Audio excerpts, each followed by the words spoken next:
Welcome to the Investor Coaching Show, a podcast to help you get an insider's view of the financial world and escape common investment traps. We look at the financial news of the day and help you make sense of it so you can relax about money.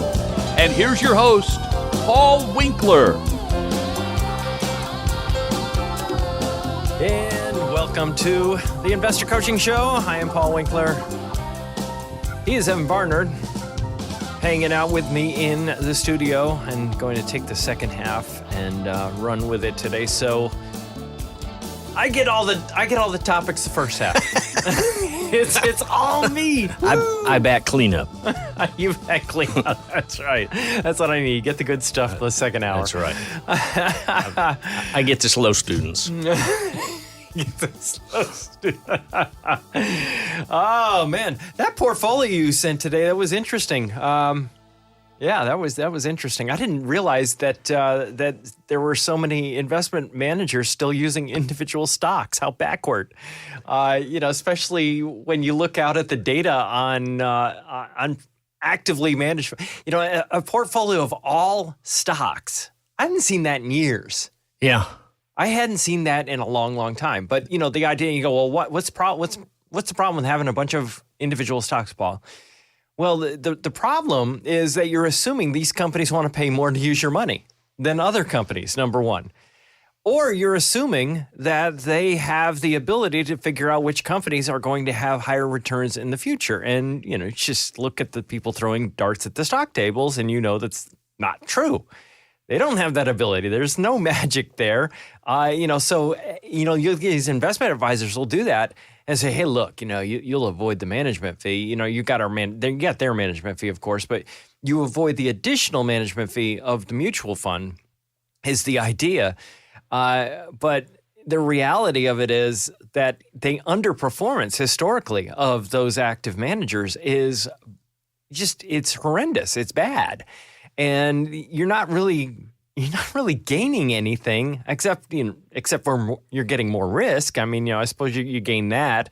And, historically, you look at lower returns and more risk. What's not to like about that, right? Right. Speaking of more risk and return issues, there was an interview this week. Now, of course, the big news has been Robinhood moving into the S&P 500.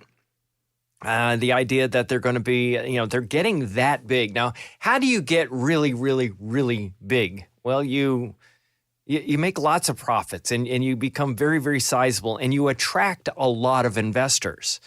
Now, what has attracted investors is the question that ought to be coming up on people's minds. What is it about what they're doing at Robinhood that has attracted so many investors? And, the technology, they've been taking people from Silicon Valley and moving them into this world. And we've talked about this before. There were some issues where they were actually using high-cost providers of investments. So you have market makers, have people that will make markets in different stocks. And they were, at one point in time, the problem that they ran into is that they were choosing the higher-cost ones. And they were saying, hey, you got free trading. You got free trading, but we'll put you with the highest cost ones and you just won't see the costs that you're incurring. Right. What was really what was going on. And then it became this, there's graffiti, there's, all kinds of stuff going on, like you go and you trade a stock and you have, it's like confetti going across your screen. Across it's just like MacArthur's back in town or something like that. you go, oh, they're not trying to, appeal to your, that's not emotional appeal there at all. Right. No, that's not what's going on. This is all just genuine good investing. That's all that's going on right here. But I was actually watching a video this week and there were these guys talking to and they're interviewing the CEO. And they're talking about coin flipping. And Evan, I had to probably, Michael has been actually talking about this. Oh, Said, Paul, you ought to have some videos where you are just sitting there commenting on somebody else's video. And we talked to our compliance officer, our attorney that does our compliance stuff. She goes, heck yeah, you can definitely do that. You guys would that would be good for you. Yeah. And she was all for it. So I may do that with this particular video. But they were talking about coin flipping. And literally what they got into talking about is how they could actually set up a trading platform on people guessing coin flips. Oh, well, it sounds like Polymarket or something. Oh, it is. I kid you not. They were talking about how they could make money doing that. And the only real objection that the guy had, it seemed to me as I was watching it, the only objection that he had was that after a while, people would get tired of it. Yeah. So we could make money. Yeah, sure. We can make money doing this. We can make money getting people to bet on coin flips. And I was thinking, how absurd. How absolutely absurd. So he was on CNBC this week, and this was the topic of conversation. Let me just play, and we'll comment on this. I appreciate that. Let's talk about gambling. Let's talk about predictive. If I want one...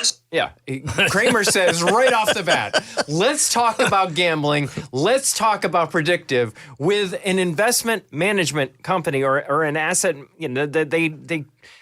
they allow people to do asset management. Let's talk about gambling. Fight for my capital. I really do. I happen to like DraftKings very much, and I do daily fantasy with my kids stuff. But can I daily have fantasy everything on my Robinhood?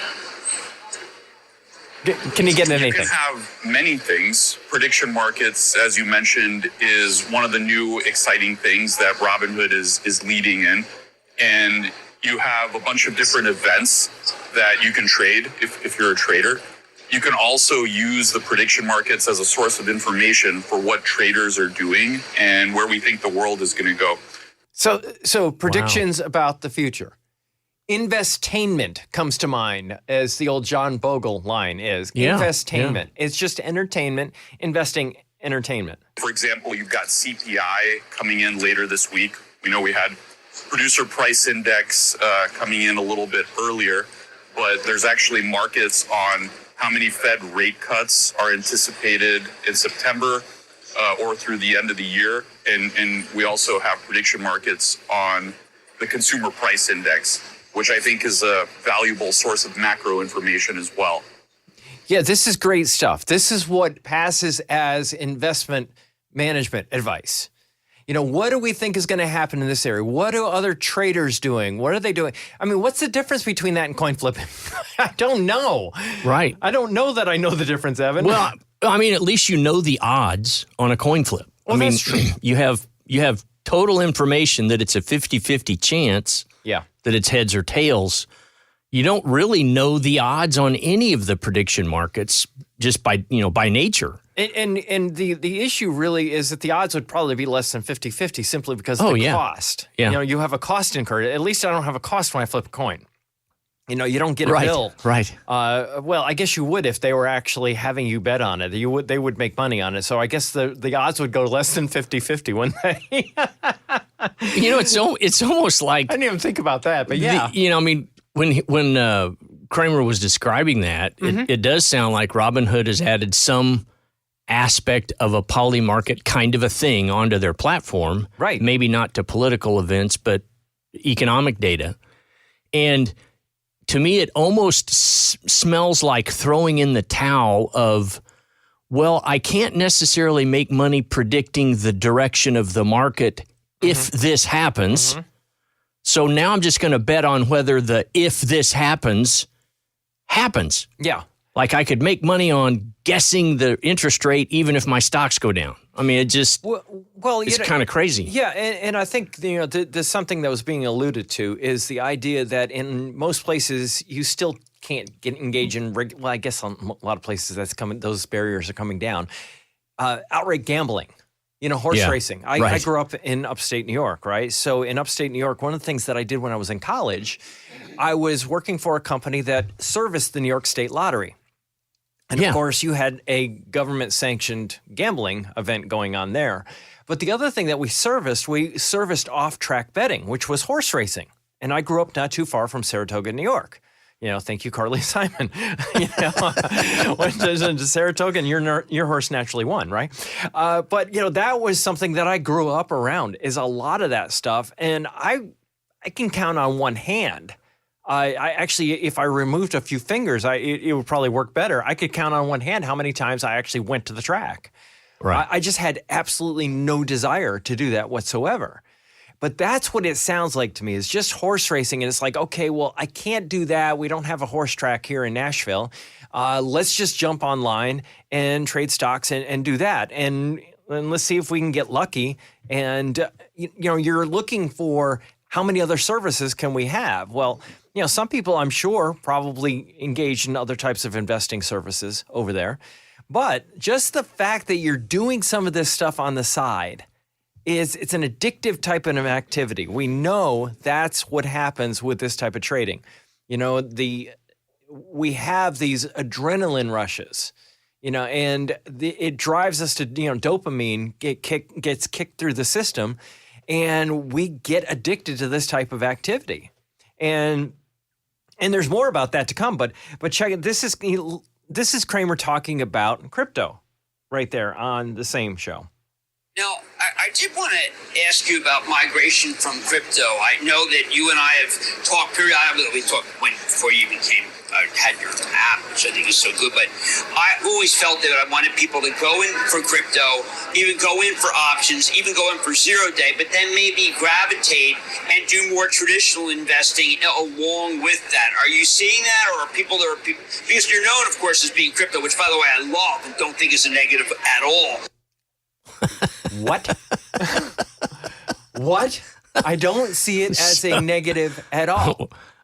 Well, I guess that shouldn't surprise us. I didn't even get that far before you even play the rest of a quote. Oh, go ahead. So, what do you want to comment on, Evan? No, I'm picturing a parent talking to their kid and I was hoping that you would do enough crack that you would eventually decide broccoli is really good for you and you want to have spinach salad for, it's just, I want them to trade options and crypto and hope that they start doing buy and hold investing. And I just, that is counter to every physical law, human behavior. That's hilarious. Yeah, no, that's exactly right. That's pretty good. That's pretty good. But I do want to see people also do a little bit more of a conservative side going with crypto. Are you seeing that yet? So, I guess that you're broccoli, right? Yeah, that's your thing. Yeah. That's right here's there. the interesting thing. A lot of people do think that there's a lot of folks initially think that there's a migration. Maybe someone comes in as a trader and then eventually goes into more passive retirement or index funds. But what actually happens, what we've been seeing among our most engaged customers, is they come in through trading and they end up opening a bunch of accounts. And one of the new features that has been very requested by customers is actually having multiple individual accounts. So we released that yesterday. Now you can have up to 10 individual brokerage accounts in addition to your retirement and of course the joint accounts. So what we end up seeing is our most active customers are opening up a lot of accounts, and they not only do their active trading, but they also have their retirement. They also open up a joint account. But it's not like they migrate. They just bring more and more of their wallet to us. That's I it. think That's what they we want. Consider a healthy customer relationship. Yeah, we should really just meet very healthy for them. Financial needs. Yeah. And banking is coming soon. I know a lot of people are excited about that. That's exciting so stuff. We think we're close to blah, blah, blah, blah, blah, blah, blah, blah, blah, blah, blah, blah.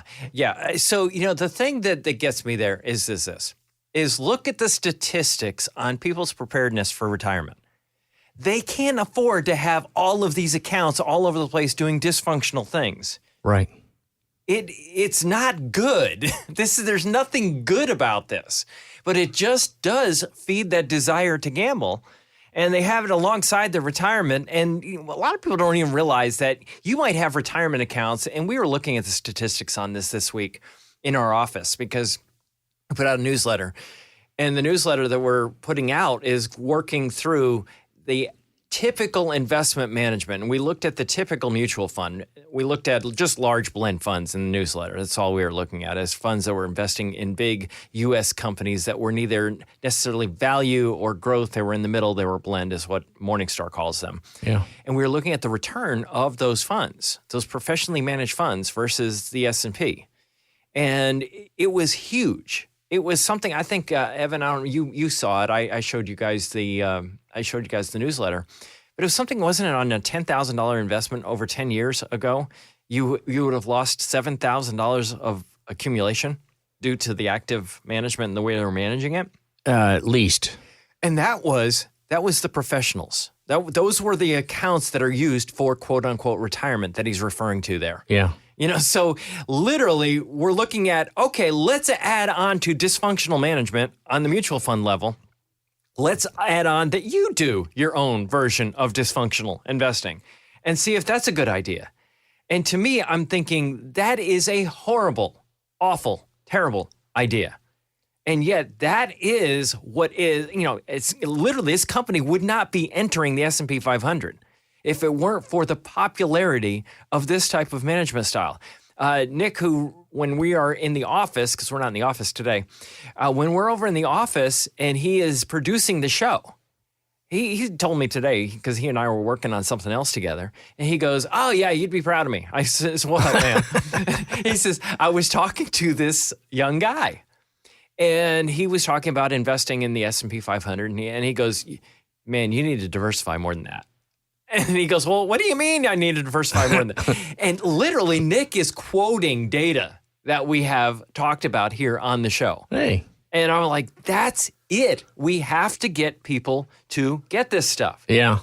Go ahead. Well, to me, and we're going to be talking about some of this in the second hour, actually, delve into this a teeny bit. But, the only reason someone would have 10 accounts, and let's just say they're all taxable, just non-qualified, since they were creating a distinction for retirement accounts. Mm-hmm. The only reason you would have 10 accounts is because you're using 10 different strategies. I'm following these 3 newsletters. Excellent. And then I'm going to do this, Dogs of the Dow, whatever Excellent the flavor of the month. Mm-hmm. And doing your own, creating a track record. And so I'll close these 3 accounts because that strategy sucks. And then I'll use, that's right. It's almost like the mutual fund companies that seed these funds and then the ones that last, that guy will pour more money into it until it crashes, and they're going to grind their net worth to a pulp. And who makes out? Robinhood. That's right. Yeah, that's scary. Hey, just a note to you podcast folks, we just came out with a retirement income guide, and I'm super excited about this. There are all kinds of myths about taking income in retirement. People worry about running out of money, and rightfully so, because a lot of these myths can actually cause that. Now, the myths that you typically hear about, number 1, dividends, living off dividends in retirement. Real estate, life insurance as a retirement investment, and annuities, and interest-bearing accounts, and target date funds. There are all kinds of things out there. What I want to do is put something together that walks through why those things are problematic, number 1. Number 2, the other thing that I wanted to do is walk through the evidence-based research on taking income in retirement. And we got a ton of data going all the way back to 1900. What's the logic behind it? And it's intensely logical. So we put that together, and all you have to do to download that, making it super simple, just go to paulwinkler.com/relax, and you can actually get into that very easily right there. So I would urge you to do that. Check it out, because I think you're going to really like it. paulwinkler.com/relax. So let's say that we look back at insurance and annuities. It's like, when you hear fiduciary, it's my pet peeve. It is a term that is so stinking meaningless because you can go out there and you can sell annuity products that end up being terrible. Last week I had that whole thing where this lady was talking about the regrets, and she was warning all of her friends, do not do this. Don't do what I did. But, the thing is, and I had when I was on Channel 5 last time, I was on Channel 5 and this guy calls up and he goes, it was maybe the time before that, but the last time too it happened as well. But this guy was talking about this annuity that he bought, and he goes, and the guy in the week before, the month before, goes, and this guy said he was a fiduciary, and he was just really angry. And I said, "Yeah, sir, I feel your pain. I feel your pain. It is a problem in the investment industry where people call themselves fiduciaries and go out there and sell stuff that is just clearly not in the best interest of the investor." So anyway, Lloyd Blankfein, Goldman Sachs, ex-Goldman Sachs guy, he was on CNBC this week, and it was an interesting conversation. They were talking about credit spreads, and they were talking about things that I think really pretty arcane to most investors, but spicy topics for a Saturday afternoon. Credit spreads. But I want to cover this because I think it's important to understand this concept. When we are looking, and I'll explain it more, but I want you to hear what he was talking about regarding insurance companies, because who are issuing annuities? Insurance companies. What do insurance companies invest in? Right. Bonds. What do credit spreads apply to? Bonds. So that's why I wanted to cover this. But I look at credit spreads being so narrow, so much money going to private credit, people trying to, So let me just explain what he just said there, right there. He was talking about narrow credit spreads. What on earth is that? So when a government, when they borrow money, when the federal government borrows money, what do we know about them? We know that they can print money and they can tax. We know that they have the ability to get our money back to us if we have lent them money. Who do we not have that ability to necessarily hold their feet to the fire? Private companies. And we're dealing with public companies for that matter. They don't have that ability. So when credit spreads are narrowing, what that means is that the interest rate that the government charges is getting much, much closer to, or I should probably say it this way, the companies that are borrowing your money that have one foot on a banana peel and the other in a bankruptcy court are not having to pay that much more than the federal government has to pay to use your money. Right. That's something wrong with that. That's something wrong with that. Why? Why would that be? It would be because there is demand out there that the investing public is so hungry for yield that they're willing to throw their money and lend it to just about anybody. And they drive the price of the bonds up for the private borrowers, and that brings interest rates down so they don't have to pay. They love it. They love the idea that you might have private equity in your 401k. That's awesome because the more money they have access to, the lower the cost that they can use it will be. That's really great for them. goose their returns a little bit by leveraging up in kind of odd ways, at the portfolio level or other. So they're goosing. Yes. Yeah, go ahead, Evan. Well, just, You heard it. leveraging, Nailed it. Let's do some extra borrowing and gambling just in case the guess on the bond didn't work out. Yes. Leverage is literally why people lost everything in the Great Depression. It was leverage.